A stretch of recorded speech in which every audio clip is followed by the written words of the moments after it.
You know, we went straight into summer, and I know a lot of people were thinking that was way too hot, all too soon. We are going to have temperatures into the 80s. It's not in the forecast for the next maybe 7 to 10 days, maybe for the holiday weekend next weekend. We start out cool once again today, as you can see, mid to upper 30s, Plymouth, Norwood, Bedford, maybe some patchy frost out there again this morning, but that won't be the case as we get through the weekend. The cloud cover already starting to spread in, making it through Worcester County. As you head out the door this morning, you might notice just some hazy sunshine. It's really not mostly cloudy until we hit the afternoon and evening hours, and this is coming along with this warm front. You see all the rain and all the storms that are working through the Great Lakes. That's what we're expecting to work through for us tomorrow morning. We'll cover that timeline in just a second, but let's get through a beautiful afternoon first, shall we? We get that sea breeze once again. It doesn't make it very far onshore, so it's just the coastal locations that will warm up to the upper 60s probably by lunchtime and then cool off to the low 60s for the afternoon. Interior keeps on warming though, and we're into the mid to even the upper 70s in some locations.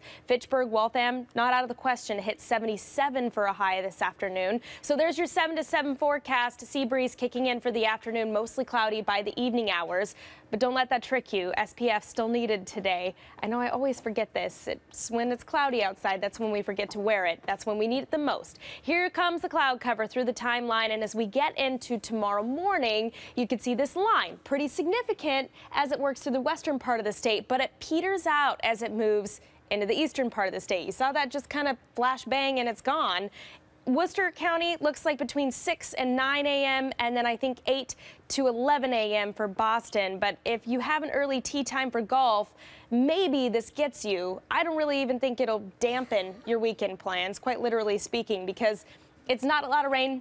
It doesn't last for very long. But look at this temperature swing as we work through the weekend. Back to a cold front. That'll really cool those temperatures down on Sunday, especially for those coastal locations first. Here's a look at my 7 on 7 forecast. 60s for coastal locations on Sunday, and then more significant of a cool down as we get into the beginning of next week. But I think next weekend looking pretty nice and warm at this point.